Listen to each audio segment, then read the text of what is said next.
The film opens inside a prison, where we meet a prisoner named Ananta. Ananta was a killer who has now been sentenced to death. He's taken to the execution area, where he is put to death by gunfire. The scene then cuts to a young woman named Swasti, Ananta's only daughter.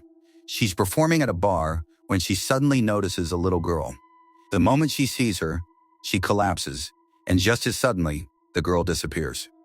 Later, as Swasti is heading home, an officer stops her, confirms her identity, and tells her they urgently need her help. He takes her to the prison, where the media quickly surrounds her, bombarding her with questions about Ananta. The officer ignores them and escorts her to the prison morgue. There, she meets the warden, Rudy, who tells her that her father has already been executed, but somehow, he isn't dead yet. When they show her his body, her father suddenly grabs her hand, terrifying her.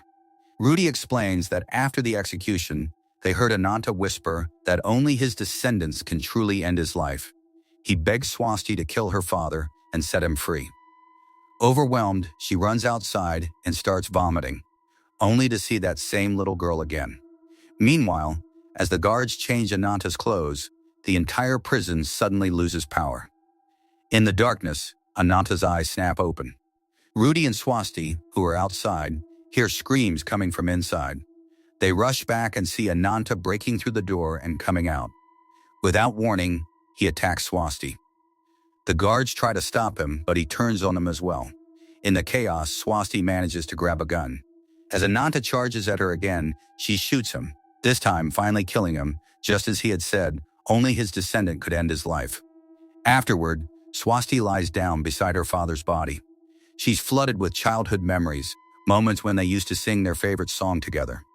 Ananta had loved his daughter deeply, always giving her everything she wanted and doing anything to keep her happy.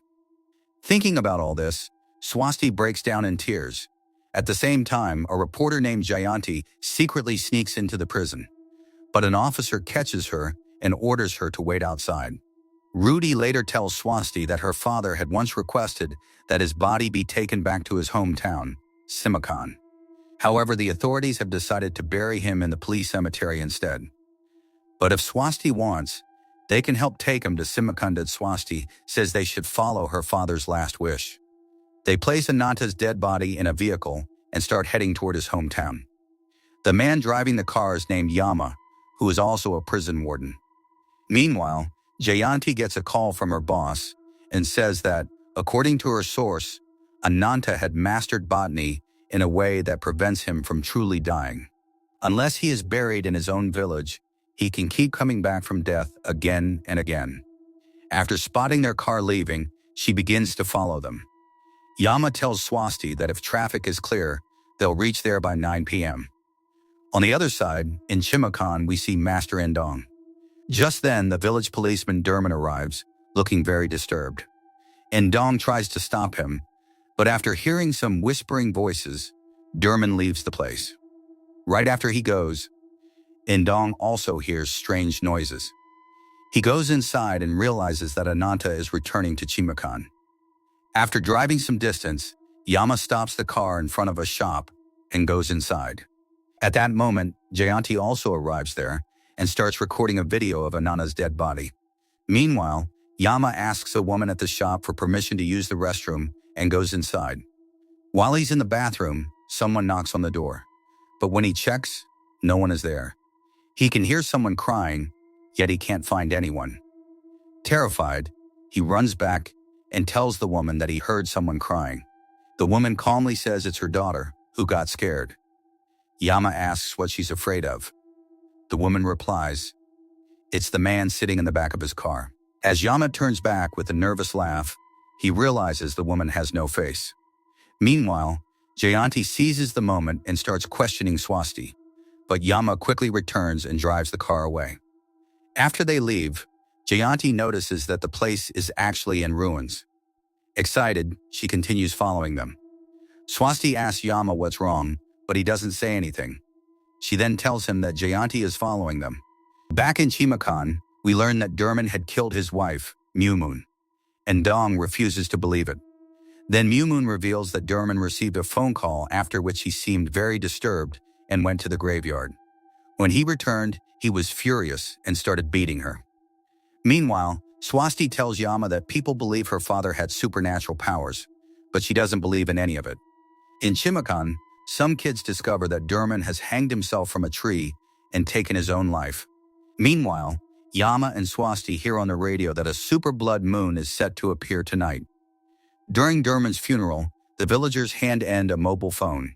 They explain that it belonged to Durman and that the jail warden had called him. They believe it's connected to Ananta being buried in this village.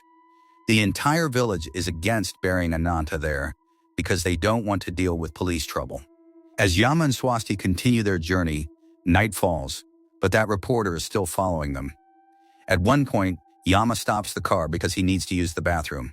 That's when the reporter suddenly shows up and starts questioning Swasti directly. Swasti gets furious. She's already dealing with the loss of her dad, and now she's being interrogated.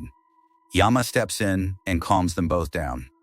Jayanti says she wants to record a video about Ananta, and Yama agrees. After that, he gets back in the car and drives off. In reality, Yama had just tricked Jayanti. A little later, their car suddenly stops.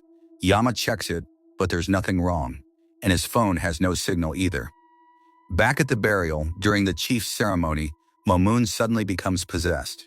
She starts laughing, and her voice changes.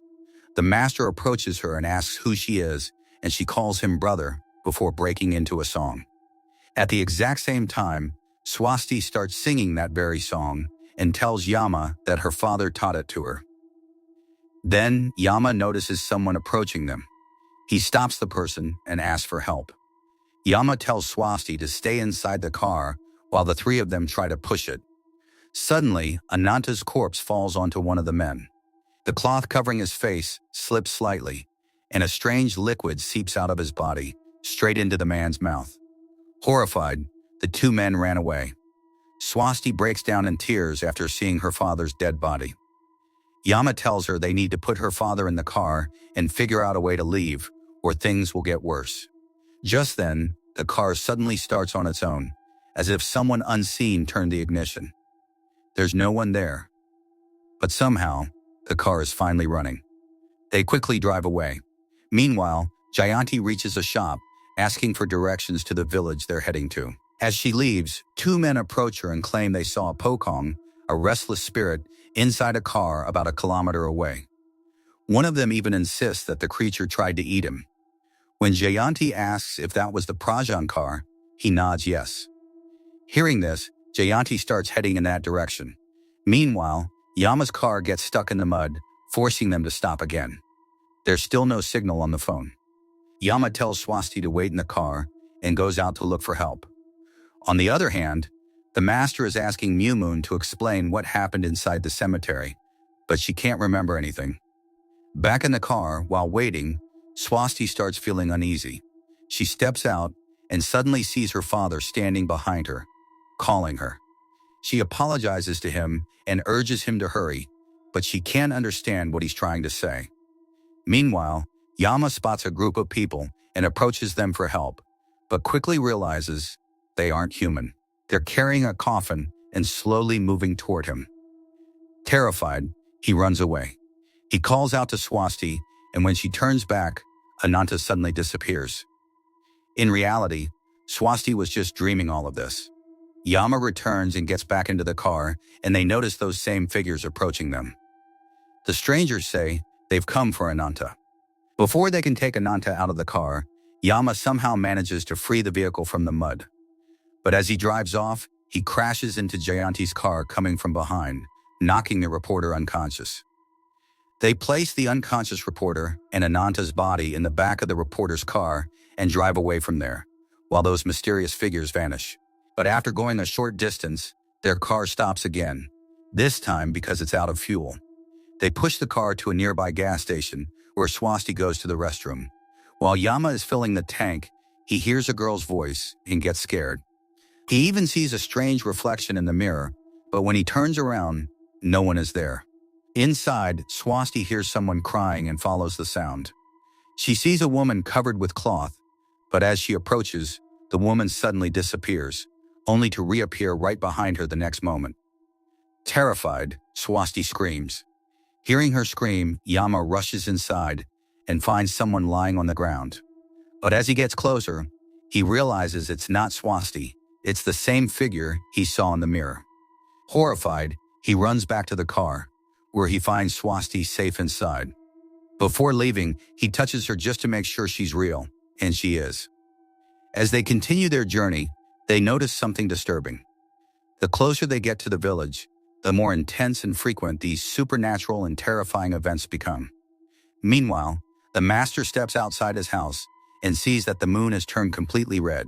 At the same time, Yama and Swasti finally arrive at Ananta's village.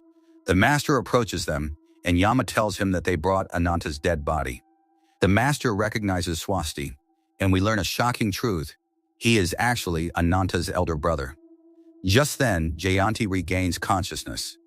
The moment she sees the corpse, she's terrified and screams, alerting the entire village. The master quickly takes them inside his house and insists that Ananta must be buried immediately. However, he warns them that the people of Chimacon won't allow the burial here. He then reveals what happened earlier that day.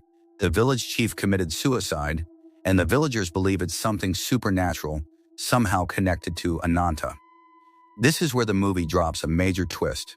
The master explains about the Vanspati demon, which has now possessed Ananta's body. The demon needs a host, and once it finds one, it begins killing through that host. Previously, the demon had inhabited the master's mentor, who was killed in his sleep using an ancient Kujang blade. That very night, Ananta had returned from the city, and the demon transferred into him. Now, the only way to stop it is by using the same Kujang blade again. Hearing this, Swasti breaks down in tears, realizing that her father's body will have to be stabbed once more. Now everything makes sense. The strange and horrifying events they experienced on the way were all caused by the Vanspati demon. The demon never wanted to come here because it knew what awaited it, which is why it kept trying to stop them. Meanwhile, the villagers gather outside the master's house, demanding that Ananta's body should not be buried. They insist on burning it instead, claiming it's cursed. But when they approach the vehicle to burn the body, they're shocked to find that the corpse is missing. Panic spreads instantly. The master orders everyone to go back home and lock their doors and windows. Terrified, the villagers scatter. In reality, Swasti had secretly hidden her father's body. She then takes it to the graveyard, but the others soon find her there. Swasti pleads with them to bury her father without harming his body again. Suddenly, the ground starts shaking. An earthquake begins. Ananta's corpse rises. The master tells Yama to take Swasti and Jayanti away, but Jayanti, paralyzed with fear, runs off in another direction. We then see Ananta's corpse chasing her. When Yama and Swasti reach the spot, the demon suddenly disappears from behind Jayanti and shifts its target to Swasti, grabbing her and trying to take her away. But at the last moment, the master attacks from behind and stabs it, forcing the demon to release her. The master and Yama chase the creature and finally kill it, but to their shock, the body lying there isn't Ananta, it's Derman. At that moment, the master recalls a flashback. During a ritual, Ananta's spirit had entered him and warned that on the night of the full moon, the Vanspati becomes too powerful to be killed by the Kujang blade. He had also warned them to make sure the demon does not possess Swasti. The scene cuts, and we see Swasti leaving the place, carrying her father's body with her. With this, the story ends here. Let me know your thoughts in the comments section. Also subscribe to this channel for more stories like this.